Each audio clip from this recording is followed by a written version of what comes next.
Hajimemashite, boku wa JD desu. Hey everyone out there in YouTube land. This is going to be a quick follow-up video to my DeJa-Vu video. The Mandela Effect video, the first one. Actually more than one person has asked what I was trying to express.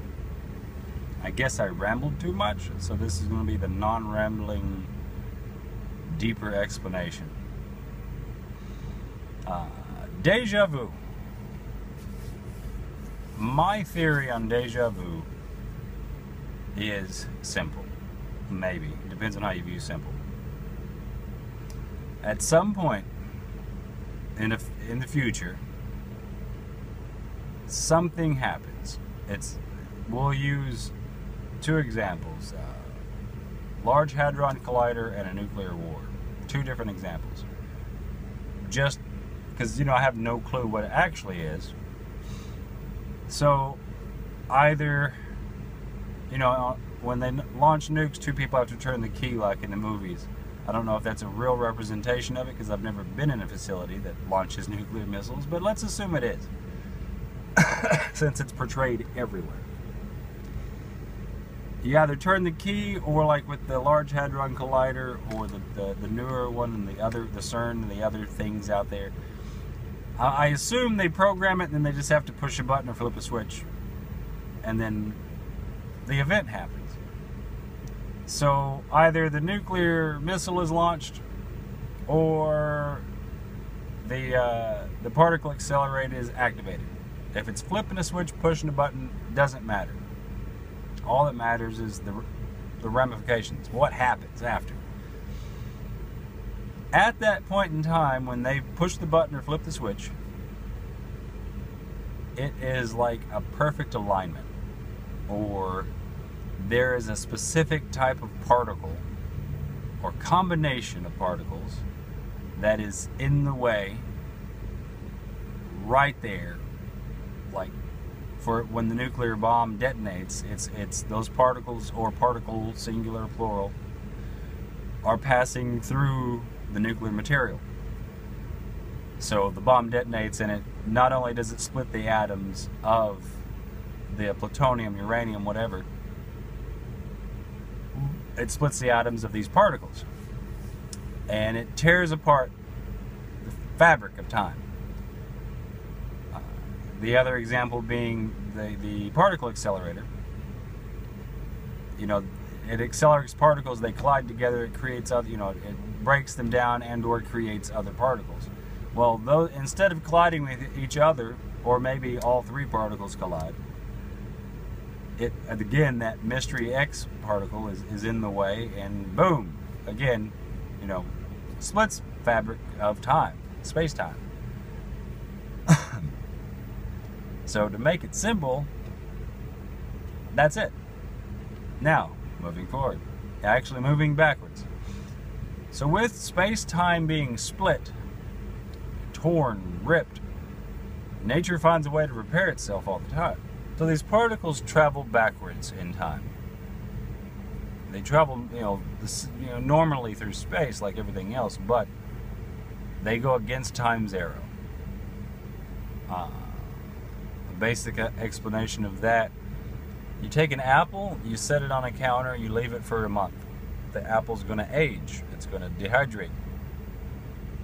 Well, when you set that apple down, we'll call it 1 day old.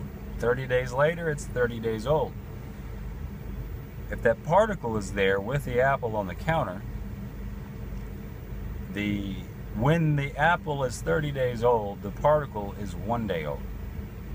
And then as the particle gets younger, as the particle gets older, the apple gets younger. So at the apple's 29th day, the particle is 2 days old. 28, 3, 27, 4. You can go the other way too. When you first set the apple down, it's 1 day old. The particle is 30 days old. Alright, so these particles are floating around. And how DeJa-Vu happens is that particle floated through your brain at some point in the future. when you encounter that same particle or the sister particle, it deposits a memory that it pulled. Now the tricky part is that it doesn't have to do it right there. Like, it could have deposited that memory, you know, when you were 5 years old. That's because when you have deja vu, it's a memory.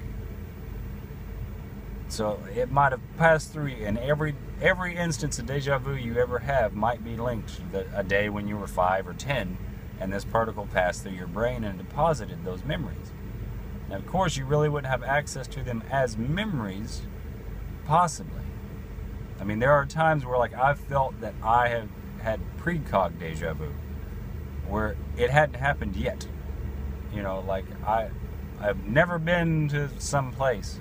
Then someone asked me, have you ever been to, you know, Zach's Bar and Grill? No, I haven't been there. And then later on, thinking about it, like before, because I'm meeting them there, and before I actually go there, I'll remember the place. It's like, holy crap. You know, it's, oh, I got to go to the bathroom. I hope they have a you know, easily accessible restroom before you get there, you know. And, oh, it's off to the right and it's up the hall, but holy crap, I've been there before. You get there, though, you've never been there. You know you've never been there. So, yeah, and the thing is, when deja vu happens, everyone I've spoken to, and please feel free to leave a comment down there if you do or do not do this when you have deja vu, or if you have or have not ever had deja vu, let me know. You pause, you hesitate, maybe for, you know, just a second, but maybe that's all it takes for that God particle or that mystery particle to get out of the way of the nuclear blast, or to get out of the way of the particle accelerator. That split second of hesitation, and the particle's out of the way, and then no Big Bang. So, there you go. That's it. I tried to keep it simple, 6 minutes probably total. And drop a like, give me a subscription if you want to hear more crazy thoughts like this. And as always, I finally came up with my closing. Remember, every time you give me a sub, I get a chub.